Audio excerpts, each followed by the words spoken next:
La matinée commença comme n'importe quel mardi. Brian Tucker cassa 3 œufs dans un bol tandis que son fils de 6 ans, Matt, était assis à la table de la cuisine, traçant des lettres dans son cahier d'exercice. L'enfant avait été plus silencieux que d'habitude ces derniers temps, mais Brian l'attribuait à l'anxiété de la première année d'école. Matt était sensible. Il avait toujours été du genre à pleurer devant les publicités tristes et à ramener des insectes blessés à l'intérieur pour les soigner. « Papa ?» La petite voix de Matt porta à peine à travers la cuisine. « Oui, mon grand. Est-ce que je dois aller chez grand-mère et grand-père aujourd'hui ?» Brian jeta un coup d'œil par-dessus son épaule. Le crayon de Matt planait au-dessus de la page, ses yeux noisettes, si semblables à ceux de Brian, fixés vers le bas. « Juste pour quelques heures, j'ai cette réunion avec un client à Riverside. Tu te souviens? Je ne peux pas t'emmener cette fois. Est-ce que je ne peux pas rester avec M ?» Wade Schaefer avait été le meilleur ami de Brian depuis l'université. Il travaillait maintenant comme photographe freelance depuis son studio à domicile, à 2 pâtés de maison. Matt adorait visiter la maison de Wade, fasciné par les appareils photo et l'équipement d'éclairage. Mais Wade avait mentionné une séance photo prévue pour aujourd'hui. « Wade travaille.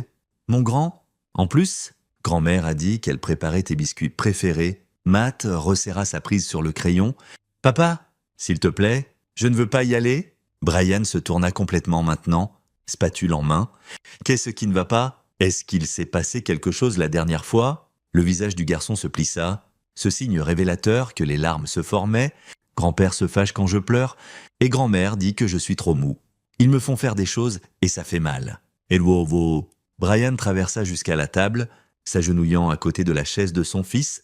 Il garda sa voix calme malgré la pointe soudaine d'inquiétude. « Quel genre de choses ?» Matt secoua la tête rapidement, ses boucles rebondissant. « Je ne peux pas dire. Ils m'ont dit que c'est un secret. Ils ont dit que si je le dis, quelque chose de mauvais arrivera. » Brian sentit sa mâchoire se serrer. Les parents de Cassie avaient toujours été stricts, des types ex-militaires qui géraient leur foyer comme une caserne. Clint Pena en particulier avait des opinions fortes sur l'éducation trop douce, faisant souvent des commentaires pointus sur la façon dont Brian dorlotait Matt. Mais des menaces, des secrets? Matt, regarde-moi. Brian attendit jusqu'à ce que les yeux humides de son fils rencontrent les siens. Tu peux me dire n'importe quoi? Toujours. Aucun secret n'est plus important que ta sécurité. La lèvre du garçon trembla. Ils sauront? Maman leur a dit que je me plaignais. Ils ont dit que la prochaine fois serait pire si je continue d'être un bébé à ce sujet. Une sensation froide remonta le long de la colonne vertébrale de Brian. Maman, c'est pour ça? Matt hocha la tête, les larmes coulant enfin. Elle dit que la méthode de grand-père fonctionne? Que tu ne comprends pas parce que ta famille était trop indulgente avec toi? Brian serra son fils dans ses bras, l'esprit en ébullition. Cassie avait passé plus de temps chez ses parents ces derniers temps, emmenant souvent Matt pour des moments de lien familial. Quand Brian s'était opposé à la fréquence, elle l'avait accusé d'essayer de l'isoler de sa famille. Les disputes étaient devenues si vives qu'ils avaient accepté de commencer une thérapie de couple le mois prochain. Mais ça, c'était différent. « D'accord », dit Brian calmement, se reculant pour regarder Matt. « Voici ce qu'on va faire. Je vais t'emmener chez grand-mère comme d'habitude. Mais je veux que tu saches quelque chose. Mon grand, je vais arranger ça. Quoi qu'il se passe, ça s'arrête aujourd'hui. Est-ce que tu peux être courageux? Juste pour un petit moment encore. » Matt essuya son nez sur sa manche. « Tu promets que tu reviendras vite? »« Je promets. » Brian se leva, son esprit déjà en train de formuler un plan. « Va t'habiller? Mets ton t-shirt préféré, celui avec le dinosaure. » Tandis que Matt montait les escaliers en courant, Brian sortit son téléphone et appela Wade. « Un peu tôt pour toi ?» répondit la voix rauque de Wade. « J'ai besoin d'une faveur. Peux-tu annuler ta séance photo aujourd'hui? » Déjà reportée. Le lever de soleil était trop nuageux de toute façon. Qu'est-ce qui se passe? Brian garda sa voix basse. Quelque chose ne va pas avec Matt? Il est terrifié d'aller chez les parents de Cassie. Il dit qu'ils lui font mal, qu'ils lui font garder des secrets. Cassie sait apparemment et approuve. Silence à l'autre bout. Jésus, Brian, qu'est-ce que tu as besoin? Je vais le déposer. Mais je ne pars pas. J'ai besoin que tu amènes ta voiture et que tu me rejoignes à 2 pâtés de maison de leur maison. Garce-toi où tu peux voir leur allée. Apporte ton objectif téléphoto, celui que tu utilises pour la faune. Tu surveilles tes beaux-parents? Mon fils m'a dit qu'ils lui font mal. Wade, Cassie le couvre. J'ai besoin de savoir ce qui se passe dans cette maison. Donne-moi 20 minutes La résidence des Pena était située sur un terrain d'angle dans un quartier qui essayait dur de paraître chic. Clint et Lynn avaient acheté l'endroit après que Clint eut pris sa retraite après 26 ans comme instructeur de drill à Paris Island. La pelouse était taillée avec une précision militaire, l'allée bordée de pierres blanches disposées en formation parfaite. Même la boîte aux lettres se tenait exactement à 90 degrés par rapport à la rue. Brian gara son camion le long du trottoir, sentant Matt se raidir sur le siège passager. « Souviens-toi, dit Brian doucement, je ne pars pas vraiment, je serai tout près. » Matt hocha la tête, le visage pâle. Ils marchèrent ensemble jusqu'à la porte d'entrée. Avant que Brian puisse frapper, elle s'ouvrit. Lynn Pena se tenait là dans son uniforme habituel de pantalon kaki repassé et de polo, ses cheveux argentés, en chignon serré. Tout dans sa posture criait un contrôle rigide. « Pile à l'heure ?» dit-elle, mais son sourire n'atteignait pas ses yeux. « Brian, je pensais que tu le déposerais au trottoir comme d'habitude. Je voulais dire bonjour correctement. » Brian garda un ton léger. « Comment allez-vous ?» Lynn. « Bien. Clint est dans le garage à organiser ses outils. Tu sais comment il est ? Tout à sa place. » Elle tendit la main vers celle de Matt. Le garçon tressaillit mais ne se retira pas. « Allez, Matthew, nous avons une journée spéciale prévue. » Brian remarqua que les épaules de son fils se voûtaient au mot « spécial ». « À quelle heure dois-je venir le chercher ?»« Cassie sera ici vers 16 heures. Elle peut le ramener à la maison avec elle ?» Les doigts de Lynn se refermèrent autour du poignet de Matt. « Dis au revoir à ton père. »« Au revoir, papa, » murmura Matt. Brian se força à se retourner, à marcher jusqu'à son camion, à démarrer le moteur. À travers le rétroviseur, il regarda Lynn tirer Matt à l'intérieur et fermer la porte. Puis, il roula exactement 2 pâtés de maison, tourna à gauche, fit le tour par une ruelle et se gara derrière la berline argentée de Wade, cachée entre 2 buissons d'oléandres envahis. Wade avait déjà monté l'objectif téléphoto sur son canon, pointé vers la maison des Pena. Arrivé il y a 5 minutes, rien encore sauf ta belle-mère qui ferme la porte d'entrée. Brian vérifia sa montre. 9h46. Matt a dit qu'ils attendent que je sois parti. Qu'est-ce qu'on cherche exactement ? Je ne sais pas, mais je le saurai quand je le verrai. Ils attendirent en silence tendu, Wade ajustant occasionnellement son objectif. À 10h03, la porte du garage commença à se lever avec un gémissement mécanique. Clint Pena émergea, sa poitrine en baril tendant un t-shirt noir, sa coupe en brosse grise, attrapant le soleil du matin. Il regarda autour de la cour 1 fois, 2 fois, puis rentra dans l'obscurité du garage. « C'est bizarre, » murmura Wade. « Pourquoi l'ouvrir juste pour rentrer ? Il vérifie si je suis vraiment parti ?» Une autre minute passa, puis Clint réapparut, et traînant, non, pas traînant, agrippant Matt par le bras supérieur avec une main charnue. Les pieds du garçon touchaient à peine le sol, tandis que Clint le traînait dans le garage. Même de loin, Brian pouvait voir le corps de son fils rigide de peur. « Vas-y » dit Wade avec urgence, mais Brian bougeait déjà, poussant la porte du camion et sprintant à travers les jardins. Ses chaussures de ville martelaient le béton, ses poumons brûlaient. La barrière arrière des Pena était déverrouillée, une folie pour des gens si obsédés par le contrôle. Brian la sauta, atterrissant durement, chargeant vers l'entrée latérale du garage. À travers la petite fenêtre, il aperçut le visage de Matt, tordu en une terreur silencieuse. Brian ne frappa pas, il saisit la poignée de la porte et la tourna. S'attendant à une résistance, elle céda facilement. Une autre erreur, il fit irruption dans la lumière fluorescente crue du garage. La scène devant lui le frappa comme un coup physique. Matt se tenait au centre du sol en béton, les bras tendus droit devant lui. Parallèle au sol, ses petites mains tenaient des boîtes de peinture, une dans chaque paume. Tout son corps tremblait de l'effort, des larmes coulant sur son visage rouge. Mais c'était le dispositif autour de son cou qui fit brouiller la vision de Brian de rage. Un collier en cuir attaché à une perche ajustable de sorte que si Matt baissait les bras, le collier se resserrait et le forçait à se dresser sur la pointe des pieds. Clint se tenait à 1 mètre, chronomètre en main, aboyant. « 22 minutes, tu le tiendras 30 ou on recommence.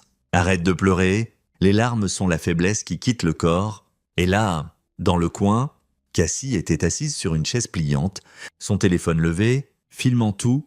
L'écran montrait une vue claire du visage angoissé de Matt.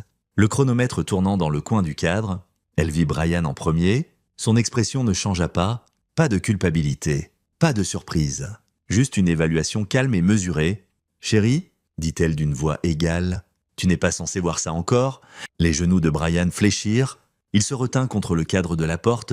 la main volant à sa bouche. L'horreur complète l'envahit. Ce n'était pas nouveau, ce n'était pas la première fois. La façon décontractée dont Cassie tenait le téléphone, le timing pratiqué de Clint. Lynn, apparaissant maintenant de la porte de la cuisine avec un cahier, c'était routinier pour eux. « Enlevez-lui ça !» entendit Brian se dire, la voix tremblante. Tout de suite. Clint ne bougea pas. « C'est une affaire de famille ? Feston, tu dois partir avant. Enlevez-lui ça !» Le rugissement surprit même Brian. Clint fit un pas en arrière, surpris par l'explosion de l'homme qu'il avait toujours considéré comme trop mou, trop faible. Brian traversa le garage en 3 enjambées, tendant la main vers le mécanisme du collier. « Brian, arrête !» Cassie était sur ses pieds. « Tu ne comprends pas ce qu'on fait ici. C'est pour le bien de Matt. Il est trop sensible, trop émotif. On construit sa résilience. Vous torturez un enfant de 6 ans. » Les mains de Brian trouvèrent un déclencheur sur le collier. Il s'ouvrit avec un clic et Matt s'effondra en avant. Brian le rattrapa, le soulevant, sentant le cœur battant du garçon contre sa poitrine. « Mon fils ? Mon enfant ? Notre enfant ?» corrigea Cassie, mais sa voix était devenue froide maintenant. « Calculatrice, et tu fais une erreur ? Matt a besoin de ça. Ton père était trop indulgent avec toi, et regarde comment tu as tourné, incapable de gérer les conflits. Peur de discipliner, laissant ton fils grandir faible. » Brian fixa la femme qu'il avait épousée 5 ans plus tôt, la femme qu'il pensait connaître. « Depuis combien de temps ça dure ? » « 6 mois, répondit Clint, tenant toujours son chronomètre. Commencé avec de petits exercices, il a progressé plus lentement que la plupart, mais c'était gêne. Il tient de ton côté. La plupart, les bras de Brian se resserrèrent autour de Matt. Il y en a d'autres ? Lynn s'avança, cahier en main. Nous sommes dans un programme, Brian. Des parents qui comprennent que l'éducation moderne a échoué. Les enfants ont besoin de discipline, de structure, du genre de difficulté qui forge le caractère. Nous documentons le processus, montrons la transformation. Les images de Matt aideront à convaincre d'autres familles que ça fonctionne. C'est insensé. Brian recula vers la porte. Je prends mon fils et on part. Restez loin de nous. Tu ne l'emmènes nulle part. Cassie se déplaça pour bloquer la porte. Téléphone toujours en main. J'ai aussi la garde. Et une fois que je montre ces images à un juge, une fois que nos avocats expliquent que tu es inapte, des avocats, Brian faillit rire. Vous pensez que c'est une affaire d'avocat ? Vous avez filmé vous-même en train de torturer un enfant ? Plusieurs enfants, apparemment. Vous pensez que ces images aident votre cause ? Les images montrent une méthodologie prouvée, dit Clint. Nous avons des témoignages de 23 familles, des enfants qui mouillaient leur lit, des pleurnichards, des problèmes de discipline. Maintenant, ce sont des élèves excellents, des athlètes, des leaders. Nous avons les données. Brian secoua la tête, continuant à reculer, le visage de Matt enfoui dans son épaule. Wade, appela-t-il, sachant que son ami était toujours dehors avec la caméra. Tu as tout ça ? Le visage de Cassie pâlit. Tu as amené quelqu'un d'autre ? Objectif téléphoto, enregistrement, haute définition. J'ai Clint traînant Matt dans le garage. J'ai le collier, toi assise en train de filmer, toutes vos confessions. Brian atteignit la porte. Restez loin de mon fils, ou ces images vont partout. Police. FBI, chaque chaîne de nouvelles en Californie. Tu ne peux pas ? Commença Cassie. Je viens de le faire. Brian sortit, tenant toujours Matt. Wade apparut du coin, caméra en main, expression sinistre. J'ai tout, confirma Wade. Envoyé sur le cloud aussi, au cas où. Brian porta Matt à travers la cour vers la barrière, s'attendant à ce que quelqu'un le suive. S'ébattait. L'arrête. Mais les peinards restèrent simplement dans leur garage, figés, comme si le script qu'ils suivaient depuis des mois avait soudainement manqué de pages. Dans le camion, Brian tint son fils, le berçant doucement, tandis que le garçon sanglotait dans sa chemise. Wade monta du côté passager, une présence silencieuse. « Je suis désolé », murmura Brian dans les cheveux de Matt. « Je suis tellement désolé de ne pas t'avoir cru plus tôt. Je suis tellement désolé de t'avoir laissé là ne serait-ce qu'une fois. Tu es revenu ?» parvint Matt à dire entre deux hoquets. « Tu as promis et tu es revenu. »« Toujours ? Je reviendrai toujours pour toi. » Les larmes de Brian coulèrent maintenant, chaudes et furieuses. « Ils ne te toucheront plus jamais ? Je te le promets. » Mais même en le disant, Brian savait que ce n'était pas suffisant. Les images que Wade avait capturées étaient des preuves. Oui, il pouvait aller à la police, commencer le processus légal, mais c'était lent, uncertain, et il y avait 23 autres familles là-dehors. 23 autres enfants qui pouvaient encore souffrir ce que Matt avait enduré. La voie légale était la bonne voie, mais Brian Tucker n'était plus intéressé par le bien, il était intéressé par la justice. Brian emmena Matt chez Wade plutôt que chez eux. L'endroit sentait le café et les produits chimiques photo, chaque surface était encombrée d'équipements. Mais c'était sûr, Wade installa Matt sur le canapé avec des dessins animés et du chocolat chaud tandis que Brian se tenait dans la cuisine, les mains tremblantes alors que l'adrénaline le rattrapait enfin. « À quoi tu penses ?» demanda Wade calmement, transférant les images de sa caméra sur 3 disques durs séparés. « Je pense que ma femme a torturé méthodiquement notre fils pendant 6 mois. » La voix de Brian sortit plate. « Morte. Je pense que ses parents dirigent une sorte de programme d'entraînement à la maltraitance d'enfants et le vendent à d'autres familles. Je pense qu'il y a au moins 23 autres enfants là-dehors en ce moment. Peut-être avec des colliers, peut-être pire. On appelle la police ?» dit Wade. Tout de suite, c'est une maltraitance d'enfants claire. Conspiration. Probablement des accusations de trafic ou d'exploitation aussi. Et puis quoi? Ils engagent des avocats. Clint et Lynn ont de l'argent. La pension militaire de Clint plus ce qu'ils gagnent avec ce programme, ils sortiront sous caution pendant que l'affaire se monte. Combien de temps jusqu'au procès? Unan, 18 mois. Pendant ce temps, ces autres familles sont averties, détruisent les preuves, déplacent les opérations. La mâchoire de Wade se crispa. Alors, quelle est l'alternative? Brian regarda vers le salon où Matt était captivé par des animaux animés, son fils. Son petit garçon qui ramenait des insectes blessés et pleurait devant les publicités. Le garçon qui avait supplié pour de l'aide et Brian avait été trop aveugle pour le voir. « J'ai besoin de tout savoir ?» dit Brian. « Comment leur programme fonctionne? Qui sont leurs clients? Où sont les preuves ?» Et puis il rencontra les yeux de Wade. « Puis j'ai besoin de m'assurer absolument qu'ils ne peuvent plus jamais faire ça à un autre enfant. » Ça sonne comme si tu planifiais quelque chose qui n'est pas exactement légal. Vraiment? Wade fut silencieux un long moment, puis hocha la tête. « Je suis partant. Tout ce dont tu as besoin. Première chose, on ne peut pas rentrer à la maison. Cassie a une clé, et après aujourd'hui, elle va soit se pointer pour prendre Matt, soit appeler les flics en disant que je l'ai kidnappé. Vous pouvez rester ici tous les deux, la chambre d'amis et un matelas gonflable. J'ai besoin d'un avocat aussi, quelqu'un qui se spécialise en droit familial et garde, qui peut bouger vite. » Emily Porter, dit Wade immédiatement. « Tu te souviens d'elle? J'ai photographié son mariage il y a 2 ans. Elle est avocate en droit familial, gère beaucoup de cas de maltraitance. Bonne personne. Peux-tu l'appeler? Je suis déjà en train de lui envoyer un texto. » Wade pianota rapidement sur son téléphone. « Quoi d'autre ?» Brian pensa au cahier dans la main de Lynn, au chronomètre de Clint. « J'ai besoin d'entrer dans leur maison, voir quel dossier ils gardent, mais je ne peux pas le faire officiellement. Tout mandat de perquisition les alerterait. Donc, officieusement. »« Ouais. Quand? Bientôt. Ce soir. Peut-être. » Pendant qu'il panique, Brian se versa de l'eau, mais ne la but pas. Il tint juste le verre froid. « Wade, si tu veux te retirer, je comprends. Ça va devenir salissant. » Wade le regarda, puis vers Matt. « Ce gamin là-bas est comme un neveu pour moi. Ces gens lui ont fait mal, et Dieu sait à combien d'autres. Le salissant ne me fait pas peur. » Le téléphone de Brian vibra. « Cassie ?» Il refusa l'appel. Elle rappela. Encore. À la 4e tentative, il répondit. « Brian, on doit parler de ce qui s'est passé. » Non, sa voix était d'acier. « Tu as perdu le droit de parler quand tu as mis notre fils dans un appareil de torture et l'as filmé. Ce n'est pas de la torture, c'est de la discipline. Si tu me laisses juste expliquer la méthodologie, je vais demander le divorce et la garde complète et une ordonnance restrictive. Silence. Puis, tu ne peux pas m'empêcher de voir mon fils. Regarde-moi faire. Je suis sa mère. Tu es son bourreau. » Brian se sentit étonnamment calme. « Maintenant, voici ce qui va se passer. Cassie, tu vas me dire tout sur le programme de tes parents. Qui sont les clients? Où sont gardés les dossiers? Depuis combien de temps ça dure? Et si tu coopères, peut-être, je n'enverrai pas les images que Wade a capturées à chaque chaîne de nouvelles de l'État. Tu bluffes? » Et c'est pour voir.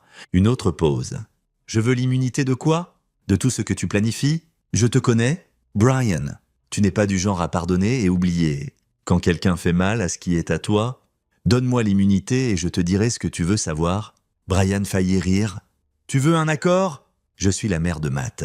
Il a besoin de moi, même si tu ne le vois pas maintenant. Je peux t'aider à détruire l'opération de mes parents, mais j'ai besoin de protection légale. Tu veux trahir tes parents pour te sauver toi-même? Je veux protéger ma famille, mon père. Il est pas bien. Ce programme a commencé comme quelque chose de petit, mais c'est devenu incontrôlable. Il y a des clients que je n'ai jamais rencontrés. De l'argent qui bouge de façon que je ne comprends pas. Quelque chose de plus gros se passe, et j'ai peur de ce que ça pourrait être. Brian échangea un regard avec Wade, qui écoutait. Son ami articula silencieusement. Enregistre ça. Brian hocha la tête, voyant Wade ouvrir l'application de mémo vocal. Qu'est-ce que tu veux dire par quelque chose de plus gros? Pas au téléphone? Rencontre-moi quelque part en public. Apporte un avocat si tu veux, mais viens seul. Je te dirai tout, mais j'ai besoin de ta parole que tu me protégeras quand ça deviendra public. Ma parole ne veut pas dire grand-chose pour toi vu que tu as menti pendant 6 mois. Brian, s'il te plaît, j'ai fait des erreurs. Je le sais maintenant, mais il y a des enfants en réel danger et j'essaye d'aider contre tout instinct. Brian dit « D'accord, mais on se rencontre quelque part très public avec des caméras, le café au coin de la 5e et Broadway. Dans 1 heure, si tu amènes la police, je pars et tu n'as rien. » Elle raccrocha. Wade avait l'air sceptique. Ça pourrait être un piège.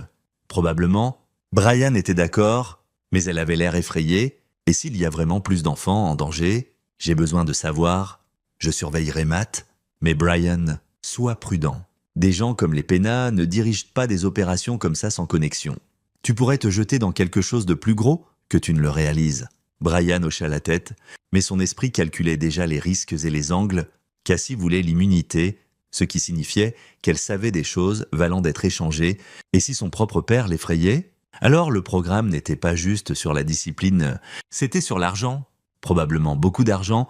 Il regarda Matt une dernière fois avant de partir. Son fils s'était endormi sur le canapé, tasse de chocolat chaud encore dans ses petites mains. Même dans le sommeil, la tension marquait le visage du garçon. « Je vais arranger ça », murmura Brian. « Tout !» Puis il partit rencontrer sa femme et entendre exactement dans quel genre d'enfer il avait trébuché. Le café était un endroit branché avec des briques exposées et des lattes trop chères. Brian arriva 15 minutes en avance, choisit une table avec une vue claire sur l'entrée et les sorties, et positionna son téléphone pour enregistrer la conversation. L'endroit était modérément animé, assez de témoins, pas trop bondé pour qu'ils n'entendent pas. Cassie entra exactement à midi, portant des lunettes de soleil malgré le ciel nuageux. Elle avait changé de vêtements, troqué sa tenue décontractée pour un pantalon d'affaires et un blazer. Une armure, elle balaya la pièce du regard, repéra Brian, et s'approcha sans rien commander. « Tu enregistres ça ?» dit-elle en s'asseyant en face de lui. « Oui, bien, je veux que ce soit documenté. » Elle retira les lunettes de soleil, ses yeux étaient rougis, mais que ce soit de pleurs ou de stress.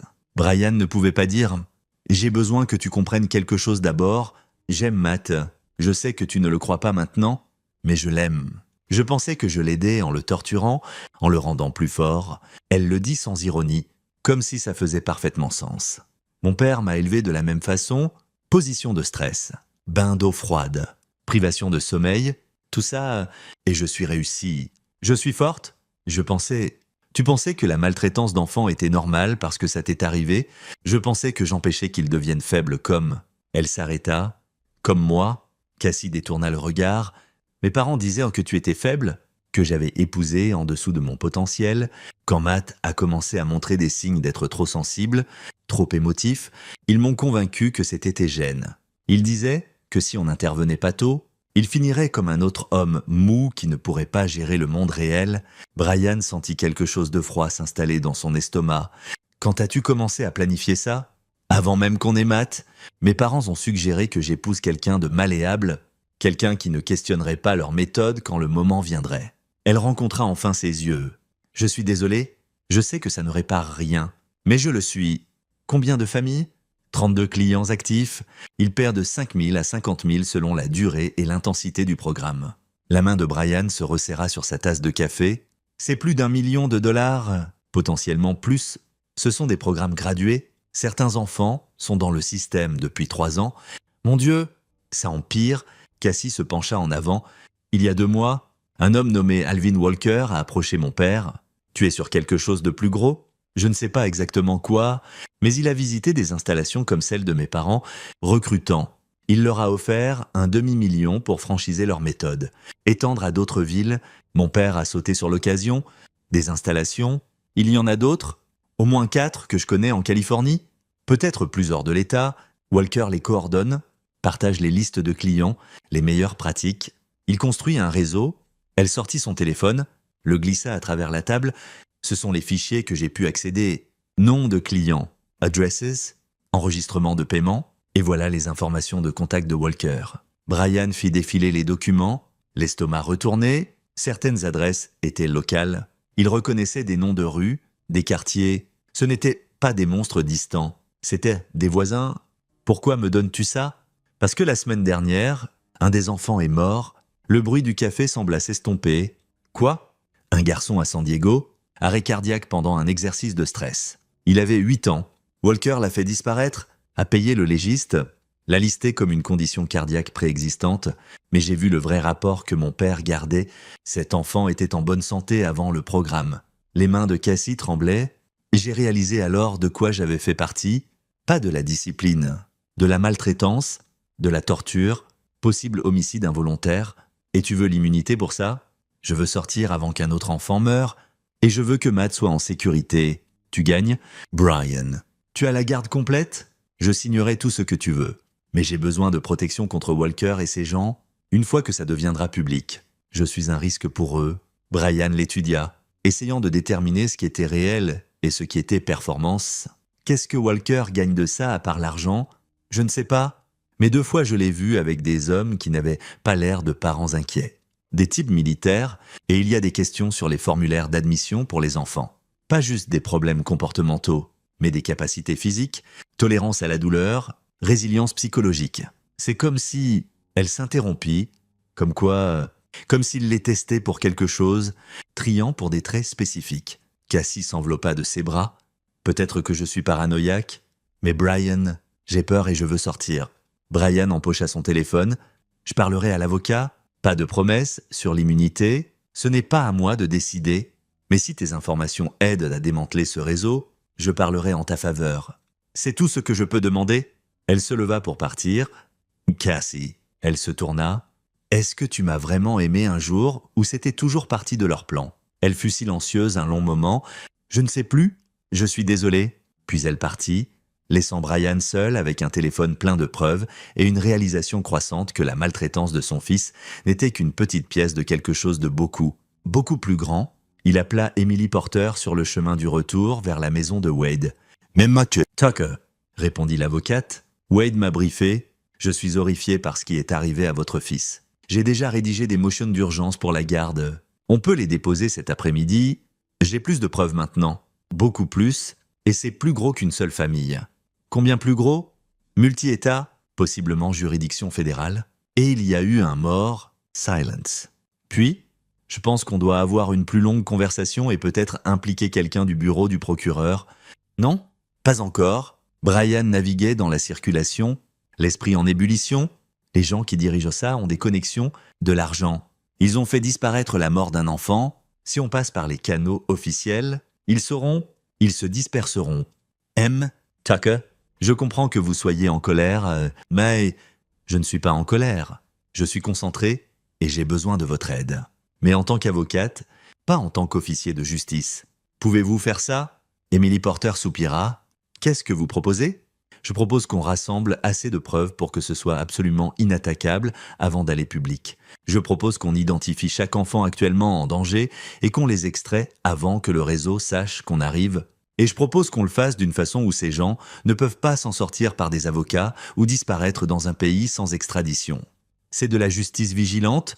C'est protéger des enfants tout en construisant un dossier solide. Vous êtes partante ou pas? Une autre longue pause. Et j'ai besoin de voir tout ce que vous avez. Et M. Tucker.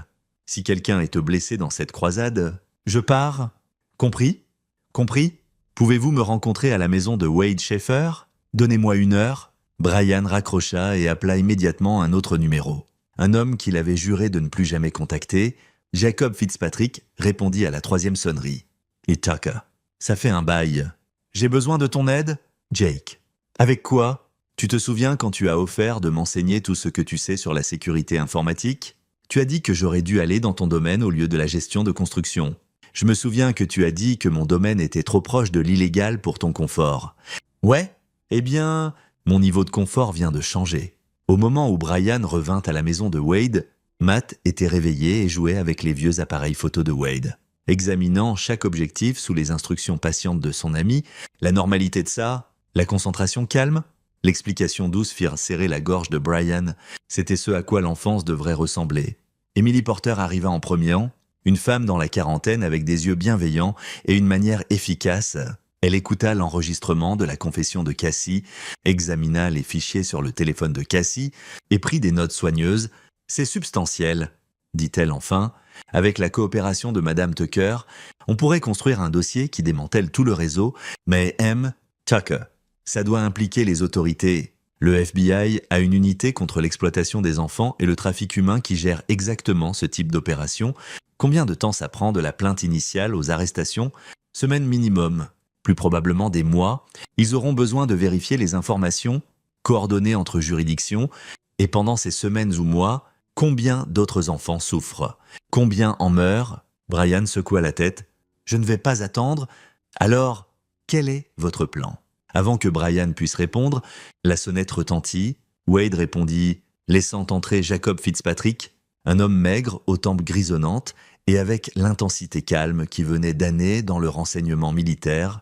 Il avait pris sa retraite dans le secteur privé 5 ans plus tôt, faisant maintenant du consulting en sécurité que Brian suspectait impliquer des activités mieux non examinées de trop près. « La bande est au complet ?» dit Jake, serrant la main de Wade. « Tucker, tu avais l'air urgent au téléphone.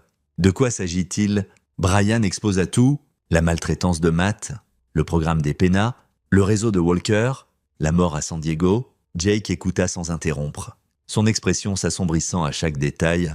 32 clients actifs dans votre région, dit Jake quand Brian finit.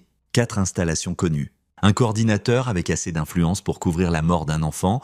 Ce n'est pas juste un réseau, c'est une infrastructure. Walker a construit quelque chose de durable. Peux-tu le trouver? Alvin Walker. Jake sortit sa tablette, ses doigts volants. Non courant, mais avec les détails que tu as donnés. Ouais, je peux le trouver. Je peux probablement trouver toute son opération.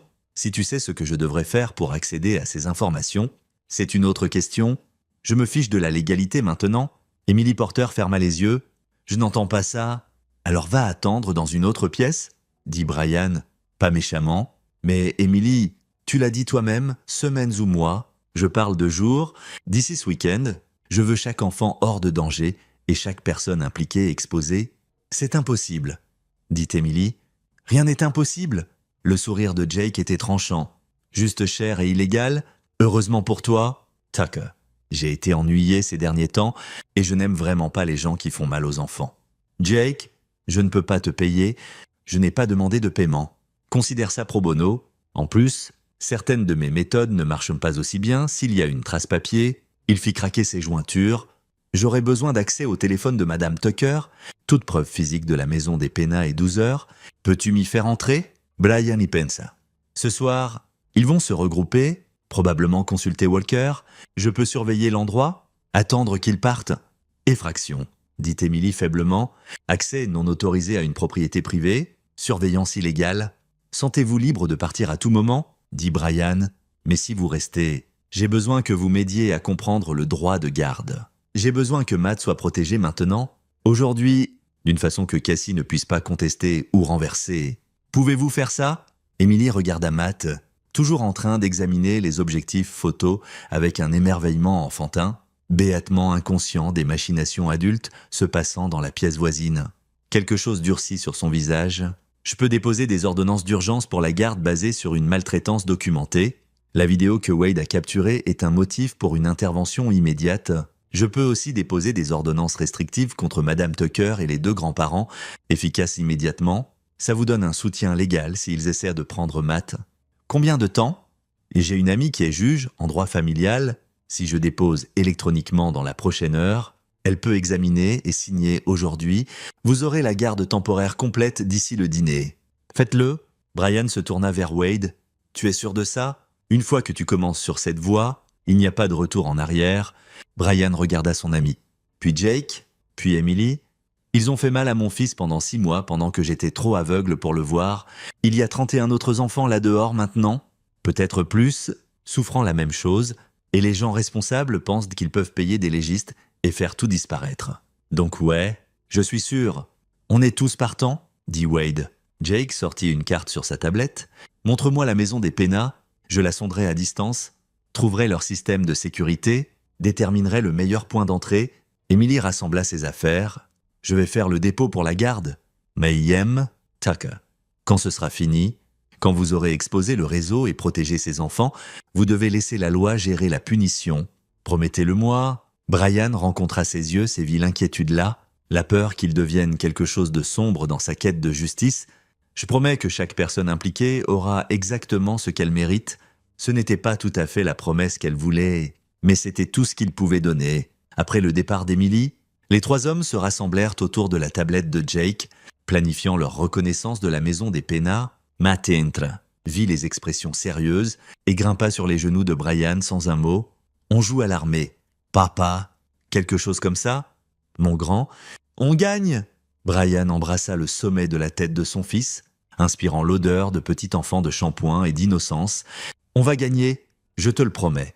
À 21h47, Brian et Jake étaient accroupis dans les buissons d'oléandre, en face de la maison des Pena. Observant à travers des jumelles de vision nocturne, Wade était resté chez lui avec Matt.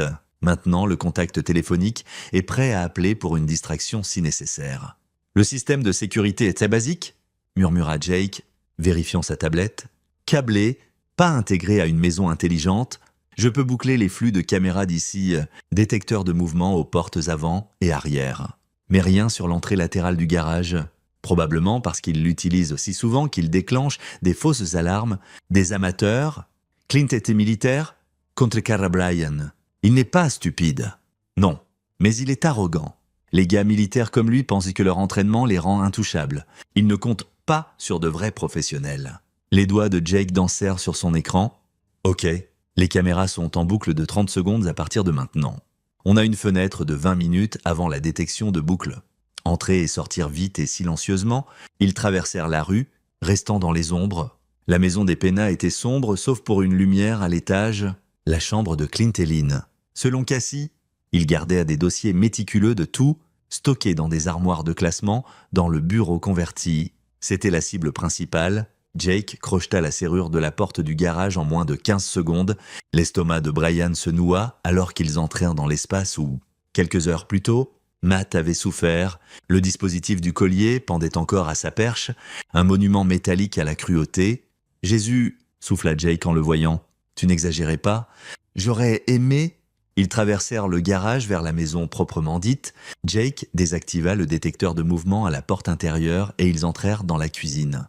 Brian avait été ici des dizaines de fois pour des dîners familiaux, se sentant toujours légèrement mal à l'aise sous le regard scrutateur de Clint et l'hospitalité rigide de Lynn.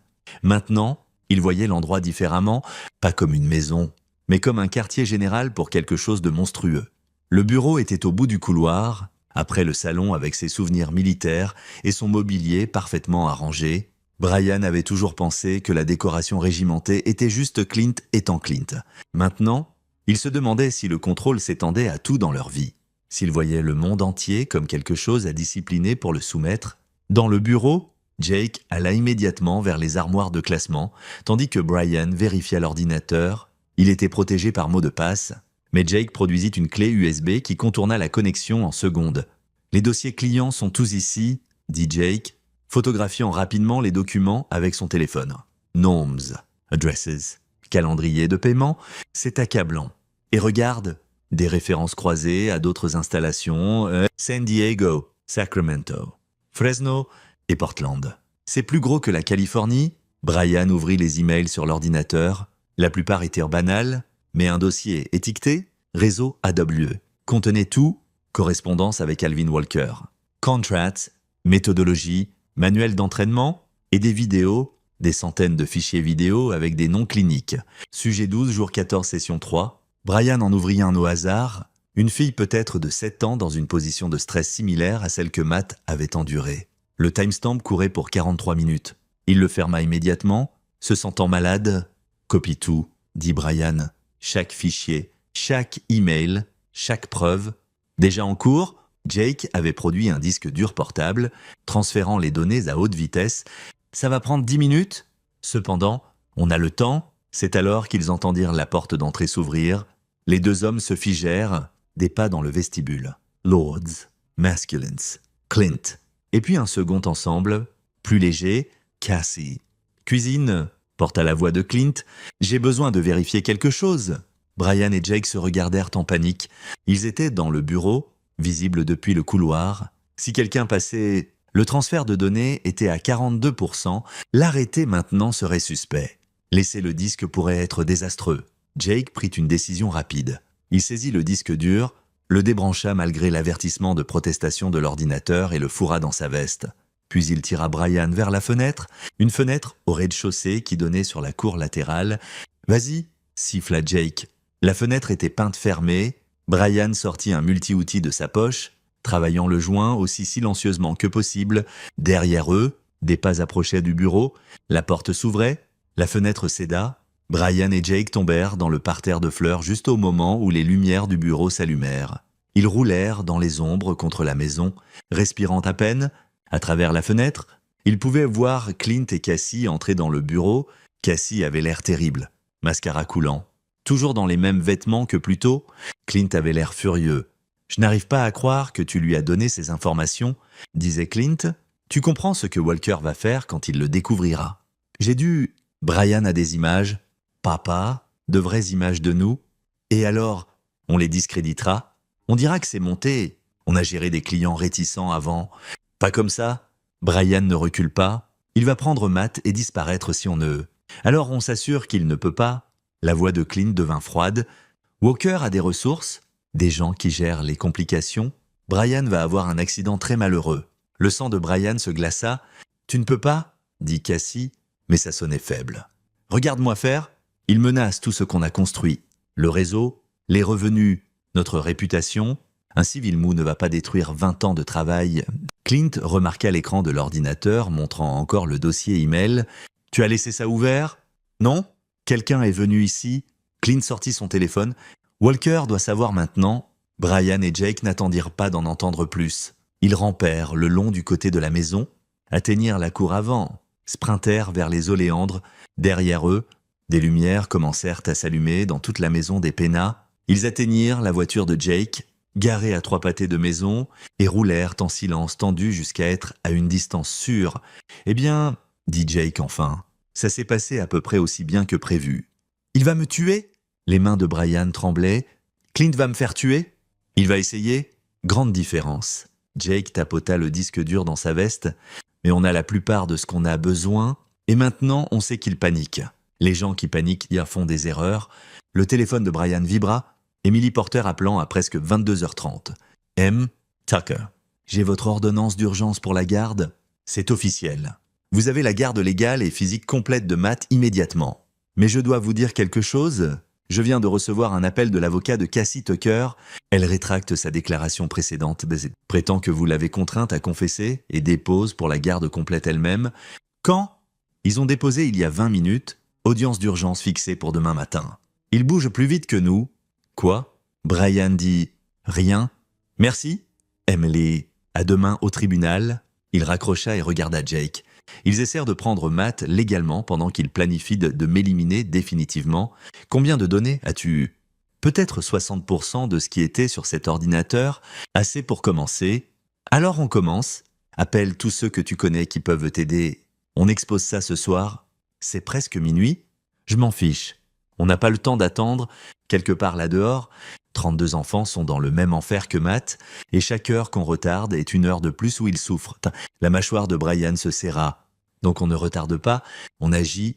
Jake sourit, et c'était une expression sauvage, dangereuse. Maintenant tu parles ma langue. Allons réveiller des journalistes et des agents fédéraux. Ça va être amusant ?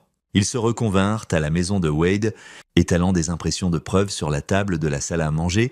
Jake avait appelé 3 contacts. Un ami en cybersécurité nommé Kenneth Avery qui pouvait vérifier les preuves numériques, une journaliste d'investigation nommée Emily Porter, sans lien avec l'avocate, qui s'était fait un nom en exposant la corruption, et quelqu'un que Jake identifiait seulement comme un ami au bureau. Kenneth arriva en premier, un homme nerveux dans la trentaine qui ajustait constamment ses lunettes. Il examina les fichiers de données avec une horreur croissante. « C'est sophistiqué, » dit-il. « Base de données clients, traitement des paiements, archives vidéo. Ils ont construit une plateforme entière et regardez ça. Les fichiers vidéo sont tagués avec des métadonnées, idées sujets, type de programme, niveau d'intensité, durée. Ils traitent les enfants comme des sujets d'expérience. Peux-tu tout authentifier ? Demanda Brian. Prouver que ce n'est pas altéré ou fabriqué. Facilement ? Signatures numériques. Timestamps, addresses IP, c'est réel. Et plus que ça, je peux tracer le traitement des paiements. Ils utilisent des comptes offshore, transferts en couches, mais c'est tout documenté. Je peux suivre l'argent jusqu'à Walker et au-delà. Au-delà, Kenneth sortit un organigramme. Walker n'est pas au sommet de la chaîne alimentaire. Il rend compte à quelqu'un. Regardez ces virements. Ils passent tous par une société holding appelée Resilience Development Group. Je parie que c'est une façade pour quelque chose de plus gros. Jake et Brian échangèrent des regards. « Combien de plus gros ?» demanda Jake. « J'ai besoin de plus de temps pour creuser, mais basé sur les montants qui passent, opération multimillionnaire. Possiblement internationale, ce n'est pas juste un programme de discipline marginale, c'est systématique, organisé, bien financé, un coup à la porte. » Wade admit la journaliste Emily Porter. Une femme aux yeux perçants dans la cinquantaine avec des décennies d'expérience en investigation, elle écouta le résumé, examina les preuves et hocha la tête sombrement. « Je peux publier ça d'ici le matin ?» dit-elle. « En ligne d'abord, les grands médias le reprendront d'ici midi. » Mais Tucker, vous devez comprendre ce qui se passe quand je le fais. Ces gens nieront tout, attaqueront votre crédibilité, prétendront que vous êtes un ex-mari amer fabriquant des preuves. Pouvez-vous supporter ça ? Et votre fils ? Il sera sous les projecteurs. Brian regarda vers la chambre où Matt dormait. Il a déjà été blessé. Mais si exposer ça empêche que ça arrive à d'autres enfants, alors ça vaut le coup. Emily, la journaliste, prit des notes. J'aurai besoin d'un accès exclusif à votre histoire et j'aurai besoin de vérifier tout indépendamment avant de publier. Ça prendra quelques heures. Vous n'avez pas quelques heures ? Dit Jake. Clint Penna sait qu'on était dans sa maison. Il contacte Walker maintenant. Ils vont commencer à détruire les preuves, avertir les clients, peut-être même déplacer les enfants.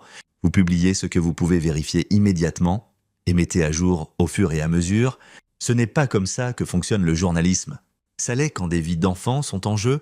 Brian se pencha en avant. « S'il vous plaît, je vous donne l'histoire de l'année, mais elle ne compte que si ces enfants sont en sécurité. Pouvez-vous au moins publier une pièce préliminaire ? Levez l'alarme ?» Émilie considéra, puis hocha la tête. « Je publierai ce que je peux confirmer des archives publiques et votre témoignage, mais vous vous exposez à une responsabilité légale si quelque chose est faux. » « Ce n'est pas faux. J'ai vu mon fils dans ce collier. Tout le reste n'est que détail. » Le dernier visiteur arriva après 1h du matin, une femme à l'air sévère dans la quarantaine qui montra des crédentials du FBI et se présenta comme l'agent spécial Michelle Rowe. Elle écouta tout avec un visage impassible, examina les preuves authentifiées par Kenneth et s'adossa enfin. « Vous m'avez apporté des preuves d'un réseau de maltraitance d'enfants multi-États obtenus par surveillance illégale et effraction, dit-elle platement. Normalement, ça tâcherait tout, rendrait ça irrecevable. » Mais Brian sentit un « mais » venir. « Mais vous avez aussi potentiellement identifié des enfants en danger immédiat. Ça me donne des circonstances exiges pour agir. Je peux obtenir des mandats, coordonner avec les bureaux locaux, commencer à sortir ces enfants ce soir. » Elle regarda Brian. « Vous avez fait ça à l'envers ?» M. Tucker. « Vous auriez dû venir à nous d'abord. Votre processus prend du temps que ces enfants n'ont pas. Notre processus protège aussi les droits civils et construit des dossiers qui tiennent. Ce que vous avez fait pourrait laisser ces gens s'en tirer sur des détails techniques. Ce que j'ai fait est d'allumer un feu sous une opération qui tourne sans contrôle depuis des années. Maintenant, vous pouvez soit m'aider à l'éteindre, soit regarder brûler, pendant que vous vous inquiétez de la procédure. » L'agent Rowe sourit presque. « Vous allez rendre mon travail très difficile. Mais oui, je vais aider à une condition. Vous reculez. Laissez le FBI gérer à partir d'ici. Plus d'effractions. Plus de justice vigilante. » Marché conclu, Brian pensa aux mots de Clint. Brian va avoir un accident très malheureux. Je ne peux pas promettre ça. Alors je ne peux pas vous aider ? Michel, dit Jake prudemment. Clint Penna est ex-militaire connecté et à partir de ce soir, il est désespéré. Il a fait des menaces contre la vie de Tucker. Allez-vous le protéger pendant que vous construisez votre dossier ? L'agent Rowe soupira. Je peux offrir une protection ? Ce qui signifie se cacher pendant qu'ils se regroupent. Non ? Brian secoua la tête. Je reste hors de votre chemin, mais je ne me cache pas. Matt et moi restons avec Wade jusqu'à ce que ce soit résolu. Vous voulez poster un agent dehors? Bien, mais je ne suis pas têtu, déterminé. Il y a une audience au tribunal demain matin? Emily l'avocate intervint. Cassie Tucker essaie de regagner la garde. Ça va être compliqué avec une enquête FBI en cours. Pas si j'y suis. L'agent Rowe dit « Je coordonnerai avec votre juge, m'assurer qu'elle connaît la situation. Madame Tucker n'aura la garde de personne. » Elle se leva. « Donnez-moi tout ce que vous avez. J'aurai des équipes en mouvement d'ici 3 heures. M. Tucker. Essayez de rester en vie jusqu'à ce qu'on les ait tous arrêtés. Et j'aime.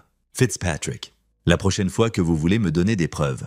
Et posez quasi que si tard puis impossible de ridarvoda. Peut-être ne pas admettre une demi-douzaine de crimes en le faisant. » Jake sourit. « Pas de promesse ?» Après que l'agent Rowe soit parti avec des copies de toutes les preuves, les 4 restants s'assirent dans un silence épuisé. « C'est fini ?»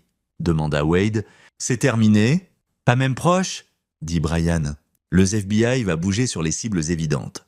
Les PENA, les installations connues, mais Walker et qui que ce soit derrière Resilience Development Group, ils auront un avertissement, du temps pour couvrir leurs traces, et la menace de Clint ne disparaît pas. Alors, qu'est-ce qu'on fait ? Brian regarda les preuves encore étalées sur la table, 32 familles, des dizaines d'enfants, tous confiants que le programme de discipline de Walker réparerait leurs enfants problématiques, tous payant des milliers, créant une piste d'argent menant quelque part de sombre. On fait ce que le FBI ne peut pas, dit Brian, on va à la source. C'est-à-dire Walker, dit Jake. C'est-à-dire Walker ? Kenneth s'éclaircit la gorge. Je peux aider avec ça ? Donnez-moi une autre journée avec ces données et je saurai tout sur Alvin Walker.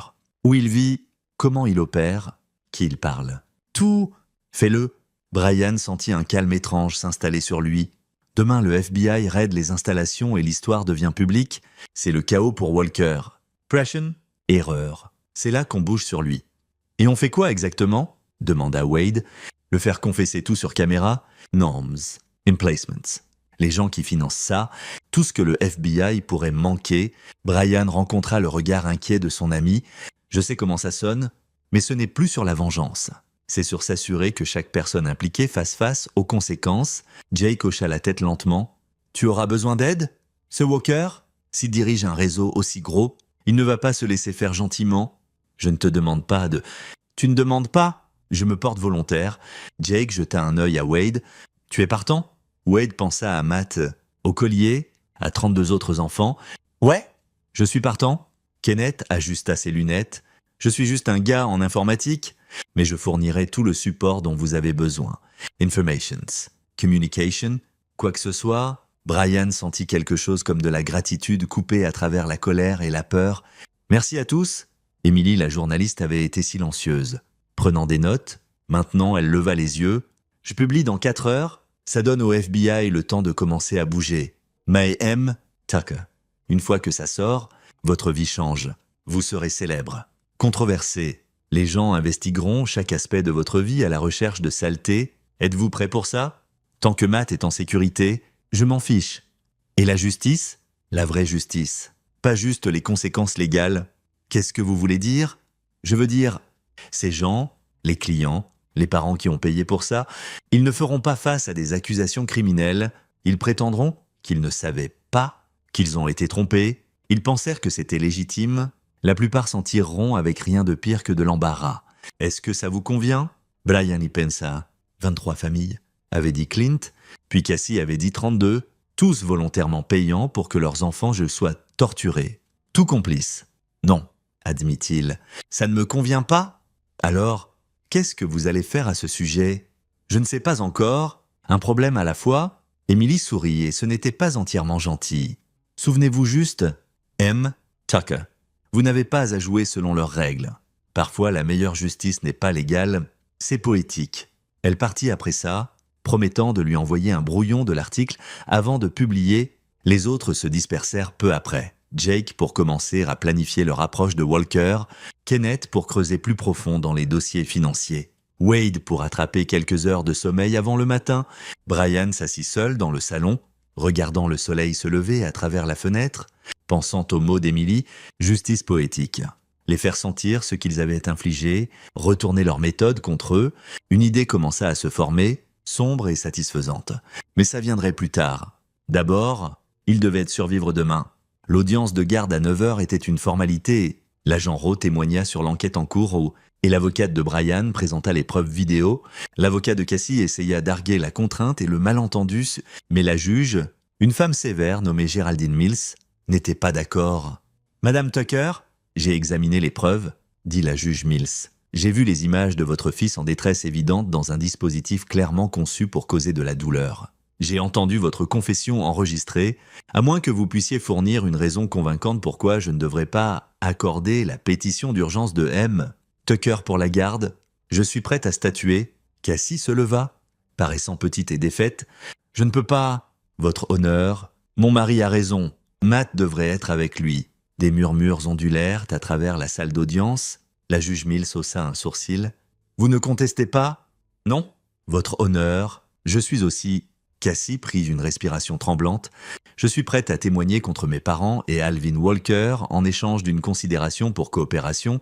J'ai déjà été en contact avec le FBI. » Brian sentit un flot d'émotions conflictuelles. « Surprise !»« Suspicion !»« Faible espoir. » Était-ce réel ou une autre manipulation ?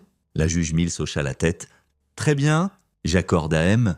Tucker la garde légale et physique complète de l'enfant mineur. Dame Tucker, vous êtes restreinte à des visites supervisées seulement. En attente du résultat des procédures criminelles, cette cour est ajournée dehors. » Cassie approcha Brian prudemment. « On peut parler juste une minute ?»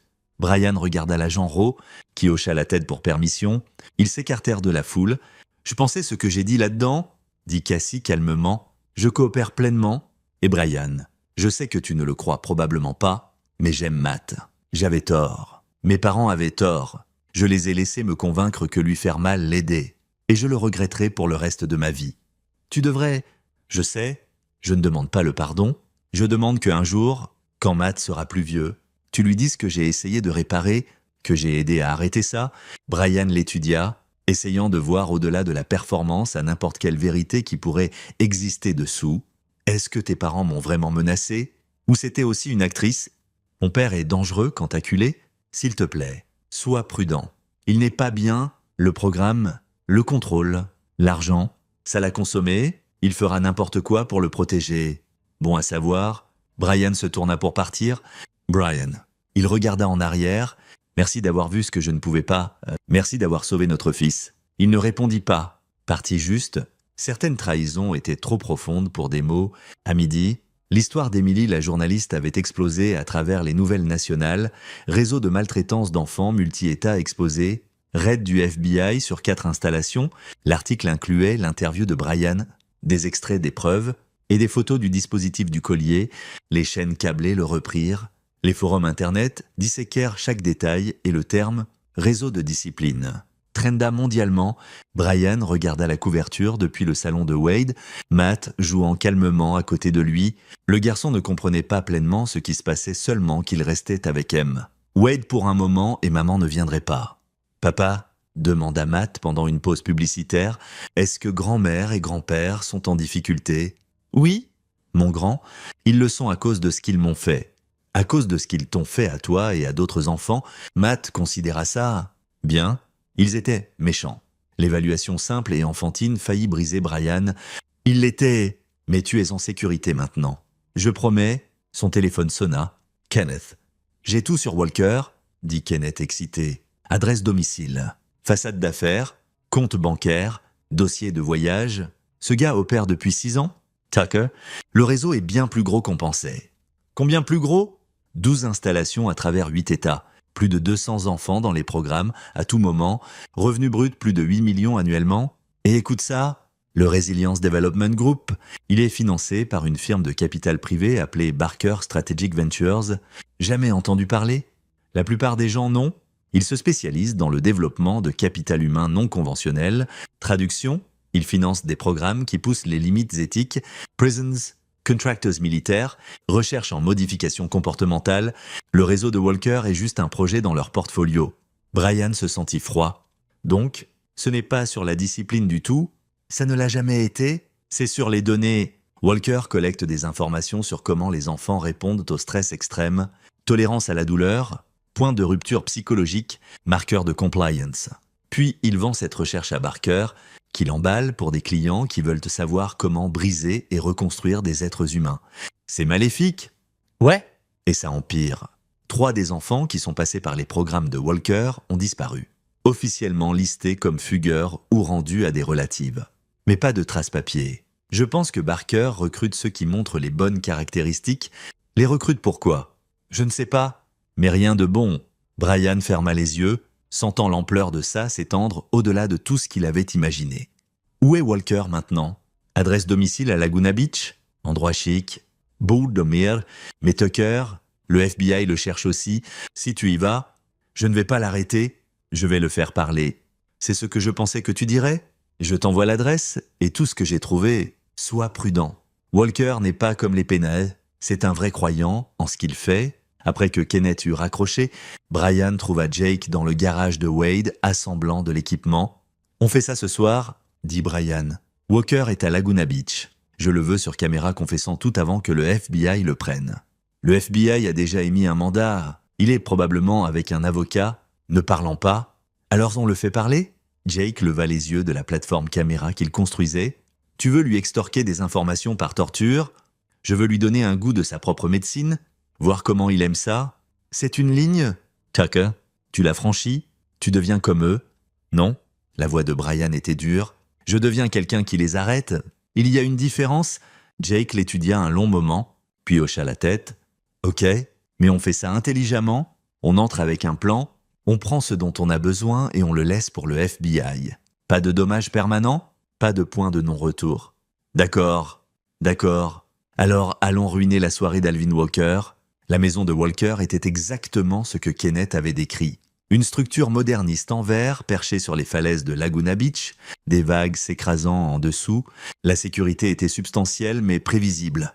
Caméras, détecteurs de mouvement, probablement un système d'alarme lié à une compagnie de sécurité privée. Il sait que le FBI arrive, observa Jake de leur position de l'autre côté de la rue. Il fait ses valises, regarde les lumières bouger à l'intérieur. À travers des jumelles puissantes, Brian regarda une silhouette se déplacer entre les pièces portant des boîtes. Walker était grand, athlétique, probablement mi-quarantaine. Il bougeait avec une précision militaire. Quelqu'un habitué aux situations de pression. S'il fuit, on le perd, dit Brian. Donc on ne le laisse pas fuir? Jake vérifia sa montre. La patrouille de sécurité passe toutes les 90 minutes. La dernière était il y a 20 minutes. On a une fenêtre. Ils approchèrent du côté plage, escaladant les rochers avec une facilité surprenante. Le fond de construction de Brian le rendait confortable, avec les hauteurs et positions précaires. Jacob apporta du matériel, équipement de rappel, coupe-vert, dispositif à impulsion électromagnétique pour griller le système d'alarme. 30 secondes après que j'active l'EMP, murmura Jake. La compagnie d'alarme recevra une alerte. Puis c'est une question de vitesse de réponse. Donc on a peut-être 10 minutes à l'intérieur, moins 5 pour être sûr. Ils entrèrent par une fenêtre au rez-de-chaussée, atterrissant dans ce qui ressemblait à un bureau à domicile. Des papiers couvraient le bureau. Walker faisait vraiment ses valises, détruisant des preuves. Brian attrapa une pile de documents tandis que Jake sécurisait les sorties. « Walker » appela Brian. « Le FBI est en route. Tu es fini? Mais tu peux te faciliter les choses. Des pas à l'étage. » Puis en course, Walker n'achetait pas. Jake bloqua la porte d'entrée juste comme Walker l'atteignait. Les deux hommes se heurtèrent, luttant. Walker était entraîné, dangereux. Mais Jake avait 20 ans d'expérience avec des gens dangereux. En seconde, Walker était face contre le sol en marbre, mains attachées derrière le dos avec des liens zip. « Qui diable êtes-vous » demanda Walker. « Je suis Brian Tucker. Tu as torturé mon fils ?» La reconnaissance scintilla dans les yeux de Walker. « Et Tucker, le gars de la construction, Clint m'a dit que tu serais un problème. » Clint avait raison. Brian sortit son téléphone, le mit en enregistrement. « Voici ce qui va se passer. Tu vas me dire tout sur ton réseau, chaque installation, chaque client, chaque personne impliquée, et tu vas me dire sur les enfants qui ont disparu. Je ne sais pas de quoi tu parles. Kenneth Avery a tracé tes dossiers financiers, Barker Strategic Ventures, Resilience Development Group, recherche en développement de capital humain. 3 enfants manquants. Je sais tout, Walker. J'ai juste besoin que ce soit sur caméra. » Walker rit. Un son laid. « Tu penses que tu as exposé quelque chose? Tu as à peine gratté la surface? Barker a des opérations sur 4 continents. Le réseau de discipline enfantine. C'est juste R&D. testant des méthodologies appliquées à échelle dans d'autres contextes. Quel contexte? Et prison? Entraînement militaire, rééducation politique. N'importe quelle situation où tu as besoin de briser quelqu'un et de le reconstruire, on a perfectionné les techniques sur des enfants parce que les enfants sont honnêtes. Ils ne peuvent pas cacher leur point de rupture, puis on vend cette connaissance à des gouvernements, corporations, qui que ce soit prêt à payer. Brian se sentit malade. Tu expérimentes sur des enfants, on avance la science de la modification comportementale, et les enfants qu'on recrute, ceux qui montrent une résilience exceptionnelle, on leur donne des opportunités, entraînement, éducation, placement avec des familles qui comprennent leur potentiel. Ce n'est pas du kidnapping, c'est du recrutement de talent. Tu voles des enfants et les laves le cerveau? J'identifie des candidats exceptionnels et les développe. Il y a une différence? La voix de Walker tenait une conviction absolue. Ton fils? Par exemple, les rapports de Clint disaient que Matthew montrait une tolérance à la douleur inhabituelle pour son âge, combinée à des liens d'attachement forts, avec un conditionnement approprié. Il aurait pu être extraordinaire. Le rouge brouilla la vision de Brian. Il attrapa Walker par le collier, le soulevant. « Tu parles de mon fils comme s'il était une expérience ?» Il l'était. Ils le sont tous. C'est tout l'intérêt. Walker ne semblait même pas effrayé. « Tu ne peux pas arrêter ça, Tucker? Arrête-moi. Arrête les peinards. Ferme chaque installation que tu as trouvée. Il y en a 12 autres que tu n'as pas trouvées. Barker va juste relocaliser. Rebrander. Continuer la recherche ailleurs. C'est plus gros que toi. Jacob avait filmé tout. Maintenant, il regarda Brian de façon significative. Ils avaient ce dont ils avaient besoin. Une confession complète sur vidéo, mais Brian n'avait pas fini. « Tu sais ce que je pense ?» dit Brian calmement. « Je pense que tu as passé si longtemps à briser d'autres gens. Tu as oublié ce que ça fait? Donc, réparons ça. » Il sortit une longueur de corde, le même genre que Clint avait utilisé dans le dispositif du collier de Matt. « Et Tucker ?» avertit Jake. « Ne fais pas. Je ne vais pas lui faire mal. Juste lui montrer ce que ses victimes ressentent. » Brian installa une position de stress similaire à celle que Matt avait endurée. Bras étendus, corde créant une tension qui deviendrait douloureuse en minutes. « C'est une agression, » dit Walker, mais il y avait de l'incertitude dans sa voix maintenant. « C'est de l'éducation ?» Brian vérifia sa montre. « Tu dis que tu avances la science comportementale. Collectons des données. » En commençant par un point de rupture, Brian et Jake laissèrent Walker dans la position de stress. Encore en enregistrement sur plusieurs caméras qu'ils avaient installées, ils appelèrent l'agent Rowe, lui donnèrent l'adresse et s'assirent dans leur voiture, observant la maison. « Tu sais, le FBI ne va pas être content de ça, » dit Jake. « Je m'en fiche. La confession de Walker est sur caméra. C'est ce qui compte. Et le laisser comme ça, il ira bien, mal à l'aise. Mais bien, ce qui est plus de miséricorde qu'il n'en a montré à 32 enfants, 20 minutes plus tard, des véhicules du FBI envahirent la propriété. À travers les jumelles, Brian regarda les agents trouver Walker, le libérer et l'emmener menotté. Un agent trouva les caméras, la confession enregistrée. L'agent Rowe appela peu après. « Et Tucker, qu'est-ce que vous avez fait? Je vous ai obtenu une confession? Tout. Les installations, les clients, les enfants disparus. Le programme de recherche, Barker Strategic Ventures. Tout sur vidéo. En entrant par effraction chez lui et en le retenant, je préfère penser à ça comme arrestation citoyenne. Ce n'est pas ce que ça veut dire. » Mais Rowe sonnait plus amusé qu'en colère. « La confession pourrait être irrecevable vu comment vous l'avez obtenue, donc elle fuit en ligne accidentellement et la cour de l'opinion publique s'en occupe. » Silence puis « Je n'ai pas entendu ça. Et Tucker, ne faites rien d'autre de stupide. Laissez-nous gérer le reste. » Le reste signifiant Barker Strategic Ventures. On construit un dossier, mais ils sont gros, puissants, avec des avocats chers. Ça va prendre du temps que ces enfants disparus n'ont pas. « Je sais, on fait tout ce qu'on peut. » Elle hésita. « Pour ce que ça vaut, vous avez fait du bon travail. Salissant. Illégal. Mais bon, ces enfants vous doivent. Ils ne me doivent rien. Ils méritent juste la sécurité. » Après l'appel fini, Brian s'adossa dans son siège, sentant l'épuisement le rattraper enfin. Walker était arrêté. Le FBI avait des confessions. L'histoire était publique. Matt était en sécurité. Mais ce n'était pas terminé. Pas encore. Kenneth a trouvé autre chose, dit Brian à Jake. Liste de clients. 32 familles qui ont payé pour torturer leurs enfants. Et eux? L'agent Rowe a dit que la plupart ne feront pas face à des accusations, prétendront l'ignorance, paieront des règlements civils, continueront leur vie. C'est comme ça que le système fonctionne. Peut-être, Brian sortit la liste sur son téléphone, défilant noms et adresses. Ou peut-être que le système a besoin d'aide. Jake haussa un sourcil. À quoi tu penses? Je pense que ses parents devraient savoir ce que leurs enfants ont traversé de première main.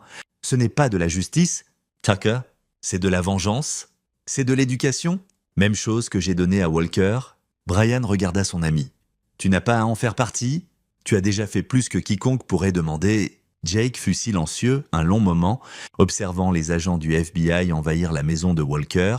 Finalement, il dit « Combien de familles ?»« Tardio. Et tu veux les visiter toutes ?»« Pas visiter, enseigner, leur donner le même test de stress qu'ils ont payé pour infliger à leurs enfants, filmer ça, s'assurer qu'ils comprennent exactement ce qu'ils ont fait. Ça prendra des semaines.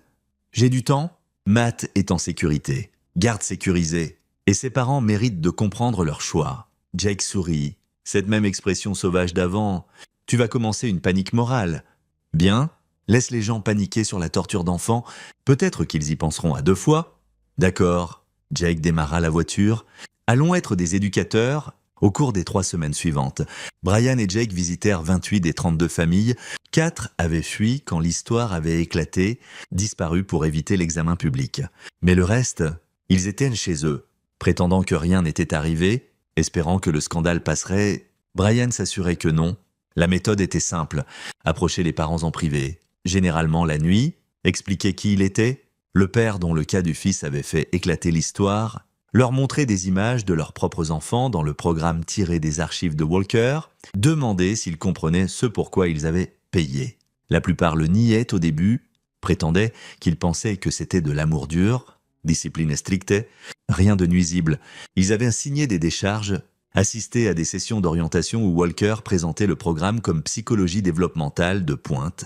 C'est alors que Brian leur offrait un choix, vivre une session de ce que leur enfant avait enduré, où ils s'assureraient que leur implication devienne virale, pas juste des articles de nouvelles. Exposition complète, noms, visages, addresses, faire savoir à leurs employeurs, leurs voisins, les écoles de leurs autres enfants. La plupart choisissaient la session. Brian filmait tout juste comme Walker avait filmé les enfants.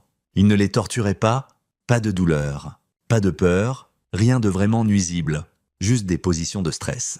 Situations uncomfortables, pression psychologique légère, assez pour comprendre ce que leurs enfants avaient ressenti, et chaque parent brisait, certains en minutes, certains en 1 heure, mais ils brisaient à tous, pleurant, suppliant, s'excusant, réalisant enfin ce qu'ils avaient fait. Les images ne seront pas publiées, leur disait Brian après, sauf si vous essayez de minimiser ce qui s'est passé, et alors ça devient public. Compris? Ils comprenaient en 12 jours. Au moment où Brian visita la 28e famille, un couple à San Diego dont la fille de 7 ans avait été dans le programme pendant 9 mois, l'agent Rowe le rattrapa. « Et Tucker ?» dit-elle, sortant d'une berline du FBI. « On doit parler. » Brian venait de quitter la maison de la famille. Les parents encore dedans, à processeur ce qu'ils avaient vécu. « Agent Rowe, à quoi dois-je le plaisir ?» Et j'ai reçu des rapports de parents prétendant avoir été intimidés, constraints, forcés dans des situations humiliantes par un homme correspondant à votre description. L'un a expliqué « Je ne peux imaginer de quoi il parle » et Brian. Elle utilisa son prénom, son ton passant d'officiel à presque sympathique. « Je sais ce que vous faites. Je comprends même pourquoi, mais vous devez arrêter. Ce n'est pas de la justice. C'est du harcèlement. Est-ce du harcèlement de montrer aux parents ce pourquoi ils ont payé? De les éduquer sur leur choix. Quand vous menacez d'exposition publique et les forcez dans des situations enregistrées, oui, c'est de l'extorsion et de l'emprisonnement illégal au minimum. » Brian s'appuya contre son camion. Est-ce que l'un d'eux porte plainte? Non. Est-ce que l'un d'eux nie ce qu'ils ont fait? Non. Alors, quel est le problème? Le problème est ce que vous devenez ce contre quoi vous luttez. Vous utilisez la peur et le contrôle pour obtenir ce que vous voulez. Comment est-ce différent de Walker? L'intention? Walker faisait mal aux enfants pour le profit. Je m'assure que des adultes comprennent les conséquences. Grande différence. L'agent Rowe croisa les bras. Le FBI a arrêté 47 personnes connectées au réseau de Walker. On a récupéré 18 enfants qui étaient recrutés pour les programmes de Barker. On construit des dossiers contre Barker Strategic Ventures et 3 autres sources de financement. La justice se passe. Brian, vous n'avez pas besoin de continuer ça. Et les parents? Les clients? La plupart feront face à une responsabilité civile, certains pourraient avoir des accusations criminelles pour mise en danger d'enfants, ça dépend de la juridiction et de ce qu'on peut prouver qu'ils savaient. Ce n'est pas assez, c'est ce que permet la loi. Vous voulez plus? Devenez législateur. Changez le système. Mais arrêtez la justice vigilante avant de finir arrêté aux côtés des gens que vous exposez. Brian considéra ces mots, elle n'avait pas tort, il marchait sur une ligne, peut-être l'avait déjà franchie. Mais chaque parent qu'il avait visité, chaque moment de réalisation quand ils comprenaient ce qu'ils avaient fait à leurs enfants. Ça semblait nécessaire. « J'arrêterai, dit-il enfin, après les 4 dernières familles. Alors je suis fini. Brian. » Ces 4 familles ont fui. Roe. Elles ont pris leurs enfants et couru plutôt que faire face aux conséquences. Où est la justice là-dedans? On les cherche, et quand on les trouve, leurs enfants seront en sécurité, ou ils disparaîtront dans le système.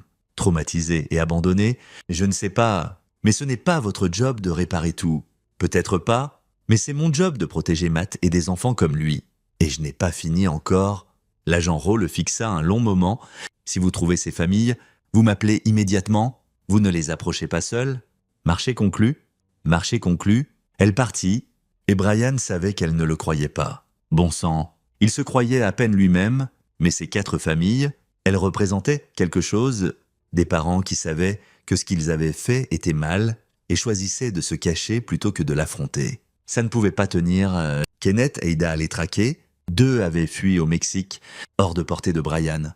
Mais 2 restaient aux US. Une en Oregon, une en Arizona. Brian choisit l'Oregon d'abord. La famille Brewer vivait dans une ferme isolée dehors de Portland.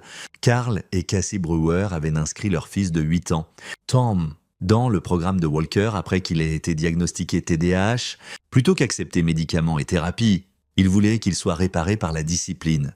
Tom avait passé 4 mois dans le programme avant qu'il soit exposé. Maintenant, la famille avait disparu.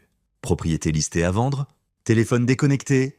Mais Kenneth les trouva via des dossiers d'utilité. La ferme, nouvellement louée sous le nom de jeune fille de Casey. Brian conduisit seul cette fois.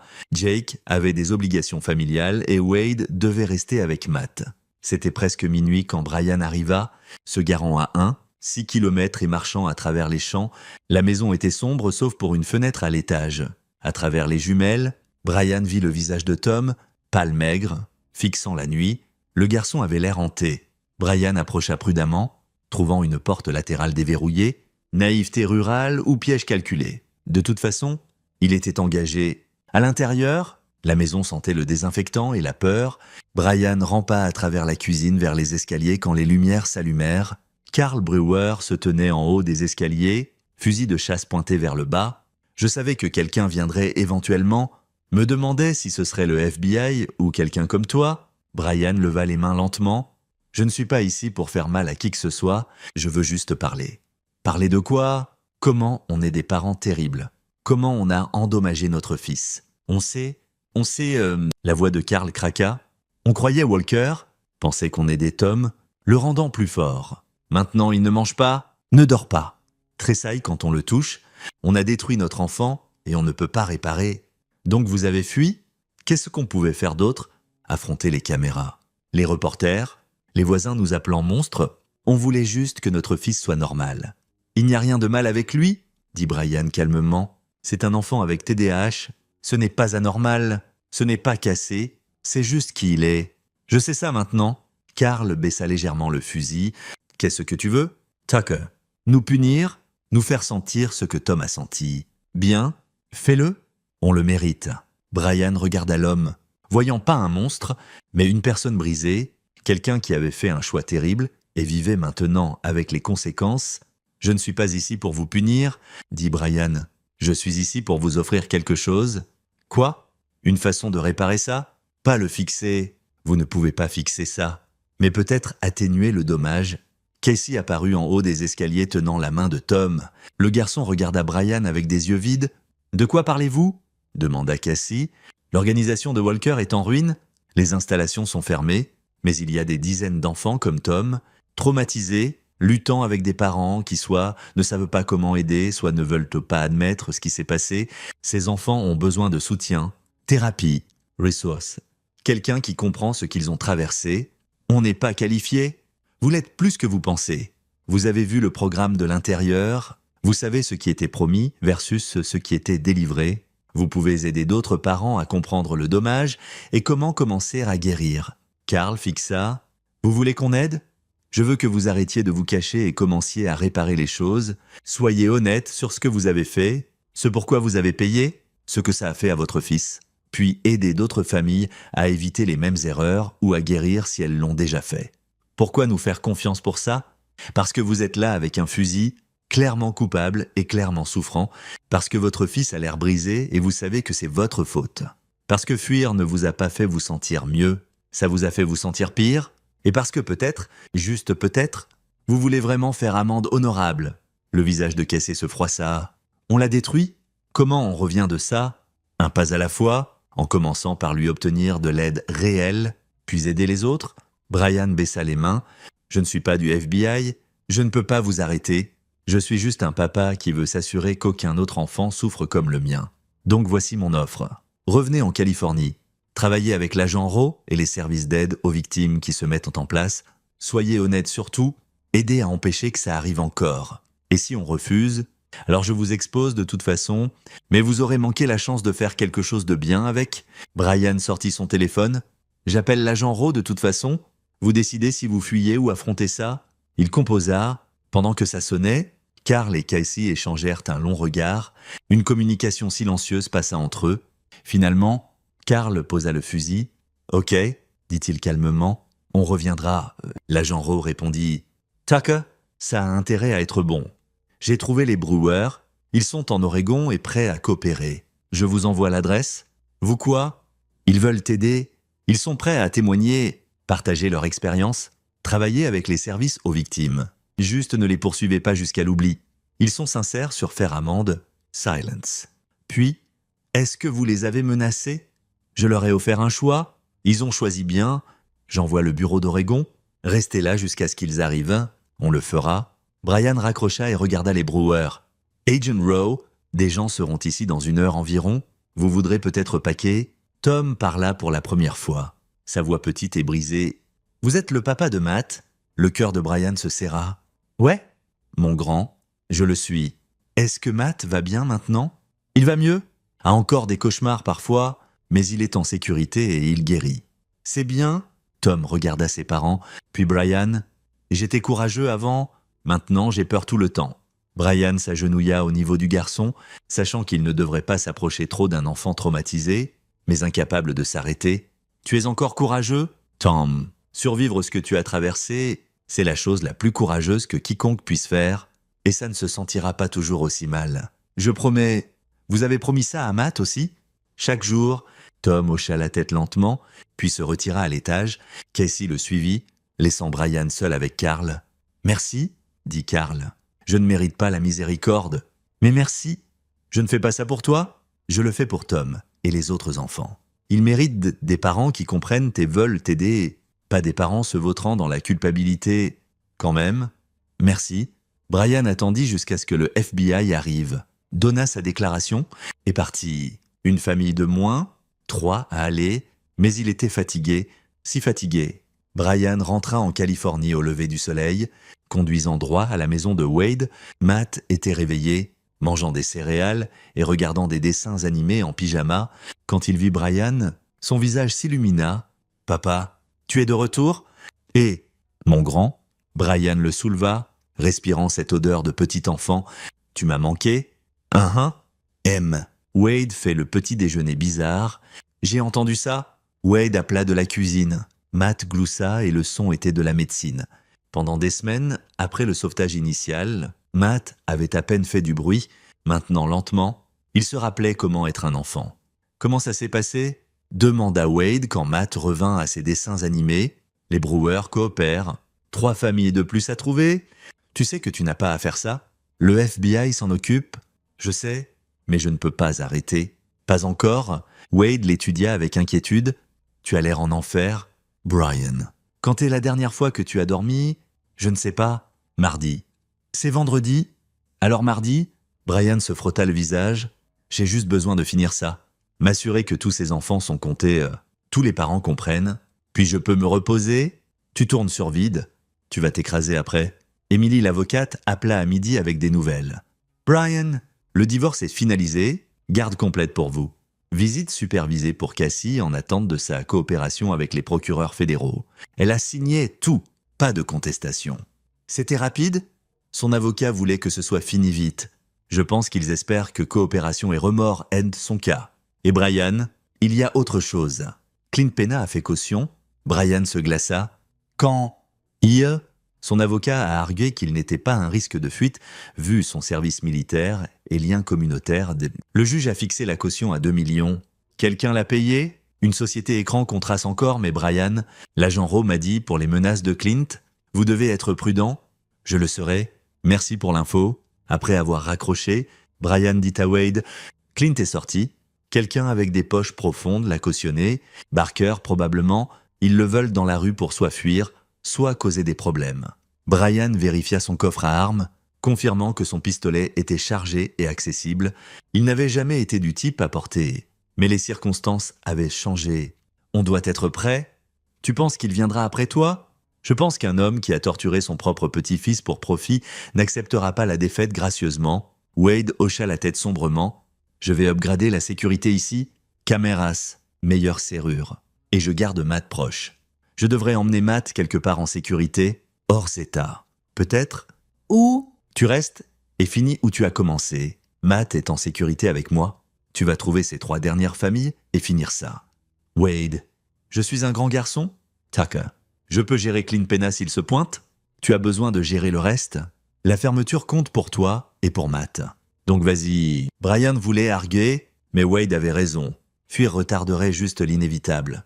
Et ces 3 familles, elles représentaient le travail inachevé, les loose ends, le entrait, si laissé non résolu. Ok, mais n'importe quoi de bizarre arrive. N'importe quoi du tout. Tu m'appelles et le FBI. Promise? Promis? Brian passa l'après-midi avec Matt, juste présent. Ils jouèrent avec des figurines d'action, lurent des livres, parlèrent de rien d'important. Temps normal, père-fils. Le genre que Brian avait pris pour acquis avant tout ça. Au dîner, Matt demanda. Quand on peut rentrer à la maison? Bientôt, mon grand. Juste quelque chose de plus à gérer. Tu combats les mauvais gens? Brian pausa. Incertain comment répondre. Je m'assure qu'ils ne peuvent plus faire mal à d'autres enfants. C'est bien. Tu es comme un super-héros. Non, mon grand. Je suis juste ton papa. Même chose. Matt le dit avec une telle conviction que Brian y crut presque. Cette nuit-là, après que Matt se soit endormi, Brian planifia son prochain mouvement. La famille d'Arizona, Glenn et Joe Green, avaient fui à Phoenix. Kenneth les avait tracés à une maison de location près de l'aéroport. Positionnée pour un vol international rapide si besoin, Brian partirait le matin. Voyage rapide un jour, aller-retour. Wade garderait Matt en sécurité. Qu'est-ce qui pouvait mal tourner? Brian était en Arizona rencontrant les Green qui se révélèrent dévastés et coopératifs comme les Brewers quand l'appel de Wade vint. Brian, il est ici. Clint est à ma maison. Quoi? Brian courait déjà pour sa voiture. Vous allez bien? Matt est en sécurité. On est enfermé dans la pièce sûre. Je l'ai vu sur les caméras de sécurité. Essayez les portes. Quand elles n'ouvraient pas, il a essayé de briser une fenêtre. Ça a déclenché l'alarme. Donc il est parti. Mais Brian, il ne va pas partir. Je suis à 2 heures de l'aéroport. Vol de 3 heures. Une autre heure à la maison. Pouvez-vous aller à un endroit différent? Déjà appelé l'agent Rowe. Elle envoie quelqu'un pour nous extraire et nous emmener à une maison sûre. On sera parti avant que tu atterrisses. Bien. Reste au téléphone jusqu'à ce que le FBI arrive. On le fera? Et Brian, dépêche-toi. Clint avait l'air dérangé, comme s'il n'avait plus rien à perdre. Brian agrippa le volant, poussant la voiture de location à des vitesses dangereuses. L'agent Rowe appela alors qu'il embarquait dans l'avion. Et Tucker, Wade et Matt sont sécurisés. On a un boulot pour Clint Pena. Il a violé les conditions de caution en approchant votre famille. Il est désespéré. Walker est en garde. Le réseau est exposé. Sa fille coopère contre lui. Il n'a rien, ce qui le rend dangereux. Brian, venez à la maison sûre quand vous atterrissez. N'allez pas chez vous. N'essayez pas de gérer ça vous-même. Où est Lynn? Belle-mère encore en garde. Coopérant toujours. Pourquoi? Juste curieux si Clint est complètement seul ou s'il a de l'aide. Autant qu'on sache, seul, ses connexions se distancient du scandale. Il est toxique maintenant. Bien, Le vol fut une agonie, 3 heures de stillness forcée pendant que l'esprit de Brian courait à travers des scénarios. Clint n'était pas un génie tactique, mais il était entraîné, dangereux quand acculé. Et il avait fait des menaces. Brian atterrit à 21 heures, ignora les instructions de l'agent Rowe et conduisit à la maison sûre. C'était un motel banal dans un district commercial. Agent du FBI stationné dehors. À l'intérieur, Matt courut vers lui et Brian le tint trop serré, sentant le battement de cœur du garçon contre sa poitrine. « Mais Wade m'a protégé », dit Matt. On s'est caché dans sa pièce spéciale jusqu'à ce que le FBI vienne. « C'est bien, mon grand. Tu as été très courageux. » Wade avait l'air épuisé, mais indemne. « L'agent Rowe veut te parler ?» Elle était dans la pièce adjacente, revoyant des images de sécurité sur un laptop. « Et Tucker, contente que vous ayez ignoré mon conseil de venir ici. Ce ne serait pas la première fois. » Elle repassa les images du système de sécurité de Wade. Ça montrait Clint approchant la maison, essayant les portes, paraissant de plus en plus agité. Quand la fenêtre brisa, il fuit à pied, disparaissant dans des arbres proches. « On a des unités fouillant le quartier ?» dit Rowe. « Mais ça fait 8 heures, il pourrait être n'importe où. »« Il reviendra ?» dit Brian avec certitude. « Ce n'est pas sur l'évasion pour lui, c'est sur la vengeance. Il me blâme pour détruire tout ce qu'il a construit. Probablement, ce qui est pourquoi vous restez ici jusqu'à ce qu'on l'attrape. »« Non ? Pardon ? Je ne me cache pas pendant que Clint est là dehors. Il me veut, donnons-lui une chance. Mais à mes termes avec backup du FBI, vous voulez vous utiliser comme appât ? Je veux finir ça ce soir si possible, avant qu'il fasse mal à quelqu'un. » Rowe considéra. « Ce que vous proposez, j'aille chez moi seul. Wade et Matt restent ici. Vous mettez une équipe de surveillance sur ma maison. Quand Clint se pointe, et il le fera, vous le prenez. C'est risqué. Tout dans ça a été risqué. Mais ça marche. Clint opère sur l'émotion maintenant, pas la stratégie. Il fera des erreurs. Et s'il ne le fait pas, s'il est plus intelligent qu'on pense et évite le piège, alors on essaye autre chose. Mais Rowe, vous l'avez dit vous-même, il est dérangé. Les gens comme ça ont besoin de fermeture. Même si c'est violent, je lui offre cette chance dans une situation contrôlée. » Après une longue pause, l'agent Rowe hocha la tête. « Je positionnerai des équipes autour de votre maison, tireurs d'élite sur les bâtiments adjacents, agents dans des véhicules non marqués. Vous portez un micro ? Au premier signe de menace, on bouge. Marché conclu ? » Wade tira Brian à part avant qu'il parte. « Tu es sûr de ça ? Non ? Mais Matt ne peut pas vivre en se cachant. Ça doit finir. Sois juste prudent. Tu es un meilleur ami que je mérite. Et Matt a besoin de son père. Je serai de retour avant que tu le saches. » Brian conduisit à sa propre maison pour la première fois en semaine. Elle avait l'air la même, ma suburbaine, normale, pelouse ayant besoin d'une tonte, jouait dans la cour, mais elle se sentait différente, tachée par tout ce qui s'était passé dedans. Il pouvait sentir l'absence de Cassie. Elle avait pris des vêtements, des produits de toilette, n'importe quoi de personnel. La maison était maintenant juste une structure vide de la vie qu'elle avait autrefois tenue. Brian fit du café, s'assit dans le salon et attendit. Les agents du FBI confirmèrent les positions via l'oreillette qu'ils lui avaient données. « Tucker, on a des yeux sur toutes les approches. Imagerie thermique, vision nocturne. Tout, si Pena s'approche à moins de 100 mètres, on saura. Bien, espérons qu'il n'est pas trop prudent. » Le temps rampait. Minuit passa. Brian combattait l'épuisement, sachant qu'il ne pouvait pas se permettre de somnoler. À 2h14, la fenêtre de la cuisine se brisa. Brian plongea derrière le canapé alors que des coups de feu éclataient.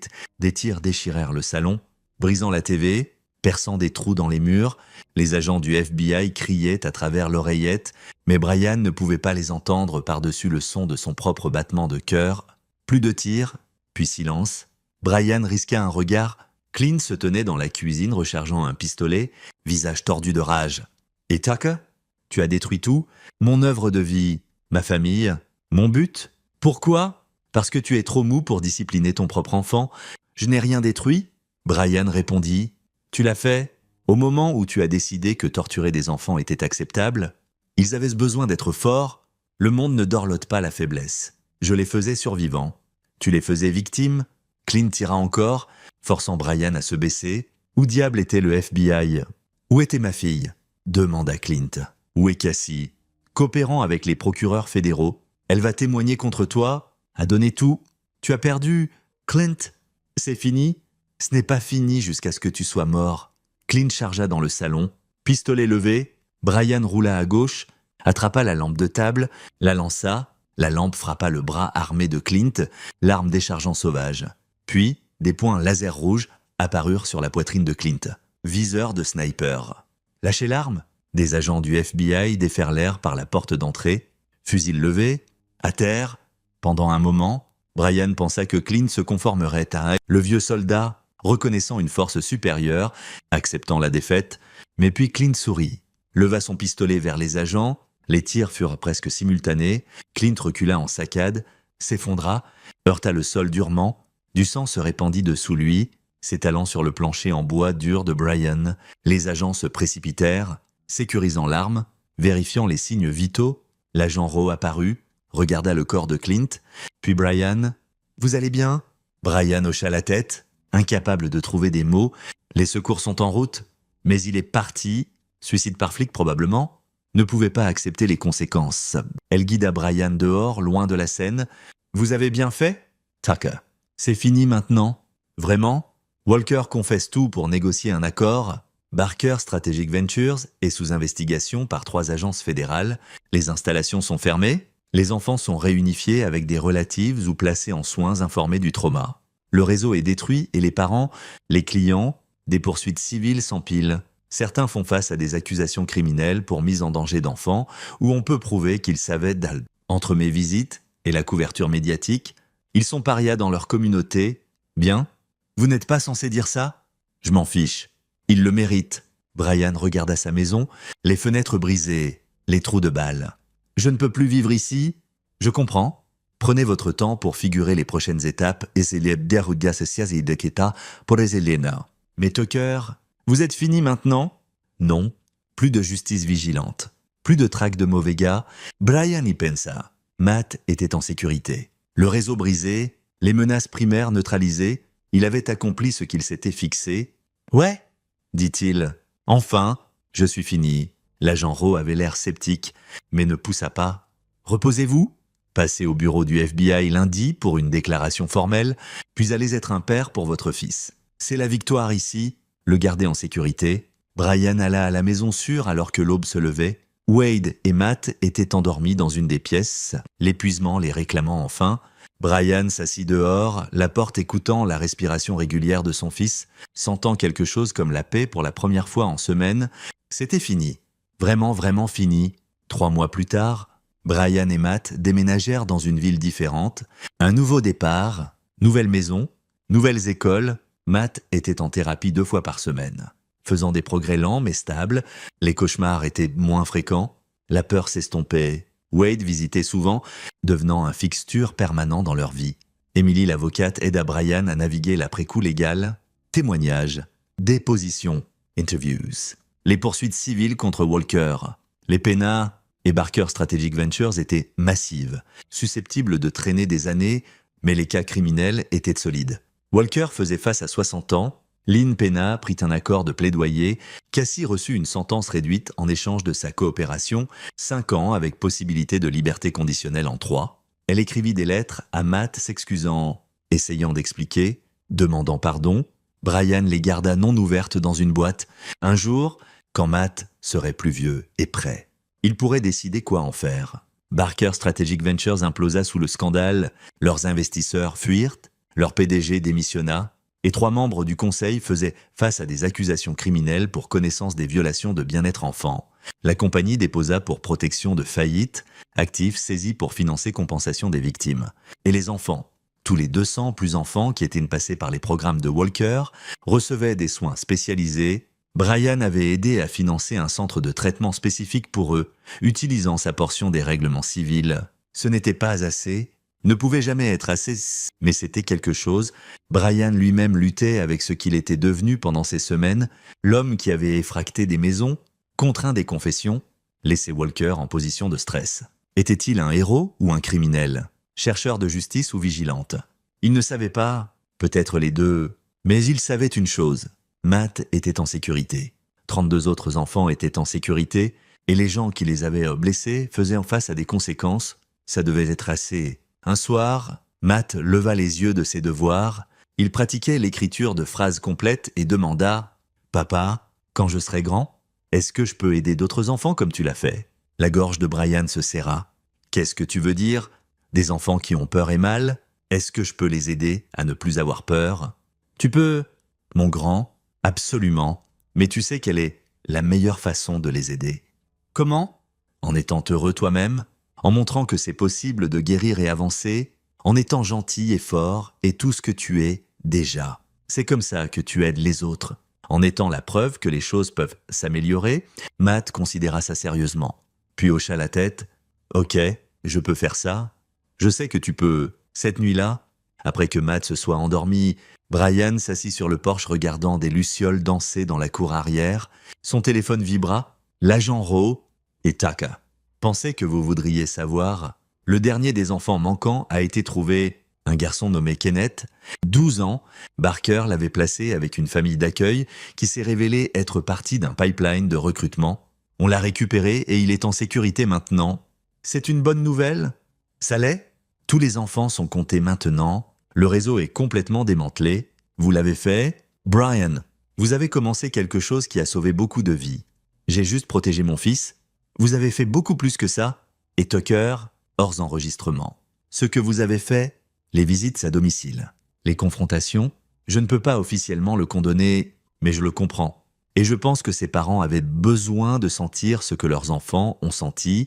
Parfois la justice n'est pas sur les conséquences légales, parfois c'est sur un reckoning moral. Merci, Rowe. Prenez soin de vous et de ce garçon. Vous avez tous les deux gagné un peu de paix. Brian termina l'appel et s'assit dans le calme de sa nouvelle vie.